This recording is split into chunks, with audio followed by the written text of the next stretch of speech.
Na segunda parte da aula pública sobre o futuro da Bolívia, o professor Everaldo Andrade responde a perguntas do público da Universidade Metodista em São Bernardo do Campo. Eu queria saber como que tem sido a relação da Bolívia com o Brasil, estando a Bolívia fora do Mercosul nos últimos anos com 2 governos de centro-esquerda nos 2 países, e também como que a crise política que a gente vive hoje no Brasil afeta as relações com a Bolívia. O Mercosul, que é a sua pergunta, né, foi uma tentativa que está ainda em vigor, né, de unificação, né, aduaneira inicial desses 4 países, né. Depois ele foi evoluindo e a tentativa, pelo menos, era de constituir, a partir da proximidade da Argentina e do Brasil como eixos, aí, depois do Uruguai e do Paraguai, né, um polo que avançasse para a integração econômica e política da América Latina, né. O governo brasileiro tentou ampliar isso daí, fazendo, inclusive, da América do Sul um ponto de apoio, uma plataforma para que o Brasil se projetasse para fora. Esse foi um projeto que foi bem sucedido, né, durante um bom período. E é nesse contexto que foi atraída a Bolívia e a Venezuela, inclusive, como parceiros nesse mercado. O problema que eu vejo aí no Mercosul, principalmente, é que ele tem beneficiado muito mais as grandes empresas multinacionais que se utilizam da desregulamentação e da livre circulação de mercadorias e de trabalhadores do que realmente os países latino-americanos. Porque para que haja uma integração de fato, inclusive a Bolívia entrando nessa integração, seria necessário um patamar superior da articulação da economia desses países, uma complementaridade entre a economia desses países, né? Isso é muito difícil de ocorrer, né? Então, o Brasil é um país altamente industrializado frente a esses países, né? Há uma dependência enorme, né, de alguns países em relação ao Brasil. Mesmo a Bolívia é um país que, né, tem uma pequena indústria, tem uma produção de petróleo e de gás que é razoável, né, que é a base da economia dela hoje, mas ela depende de tecnologia, né, depende de uma série de empresas estratégicas que ela não tem. E talvez se houvesse, né, uma estrutura de integração realmente profunda entre os países latino-americanos, um pudesse ajudar o outro. Só que isso esbarra, né, nos interesses econômicos das grandes corporações. Por exemplo, a Ford está interessada em fazer isso? As grandes empresas de petróleo estão interessadas em criar instrumentos de integração dos países latino-americanos? É lógico que não. Para eles, isso é um obstáculo, né? Políticas nacionalistas. Por isso, o Mercosul, eu acho que está em risco, né, com a possível ascensão de governos mais conservadores ou governos antinacionais, vamos dizer assim, né? Acho que essa é uma questão que mereceria a nossa reflexão. Isso remete também à questão da situação política no Brasil, se isso pode afetar a relação com a Bolívia. O Brasil é a economia central da América Latina, né? O Brasil ele articula politicamente e economicamente a América Latina, né? Há laços sendo construídos.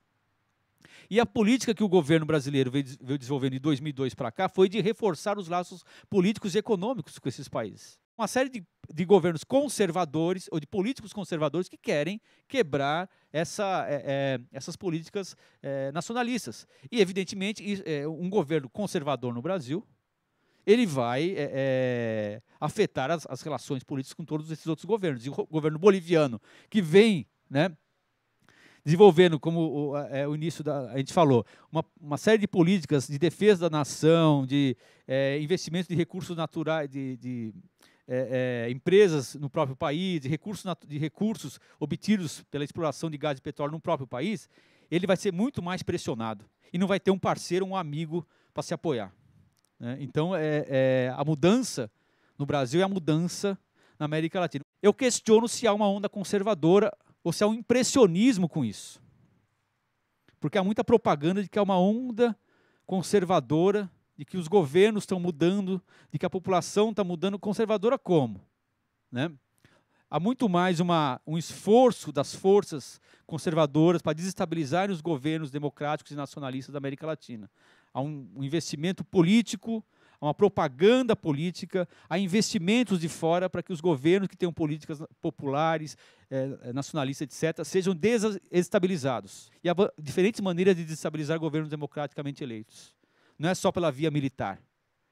Há golpes brancos, como se diz, ou golpes frios, como alguns dizem, que utilizam outros caminhos para desestabilizar governos democráticos ou governos que não atendem os interesses da potência maior que os Estados Unidos. Então, acho que é muito mais uma ofensiva para desestabilizar esses governos do que uma suposta onda conservadora que daria legitimidade, talvez,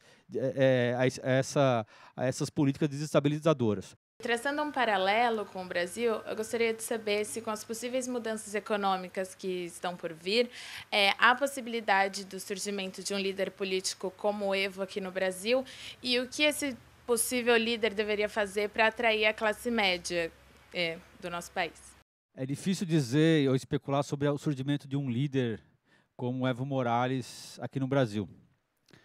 Talvez, na minha opinião, o líder que mais se aproxima dele, né, que tem raízes populares, que veio de baixo, é um trabalhador comum, que chegou à ascensão política, quem é? O Lula.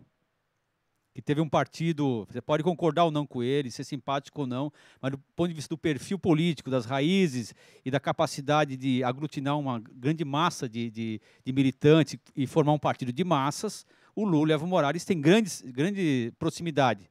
O Evo Morales era um plantador, um simples plantador de folha de coca, né, um agricultor de uma família humilde, né, do interior da Bolívia, que foi ascendendo na luta política em defesa dos direitos né, do grupo em que ele representava politicamente, né, e foi capaz de aglutinar uma pauta nacional e atrair o setor, inclusive, de classe média, uma pauta de defesa da nação e dos recursos naturais do país.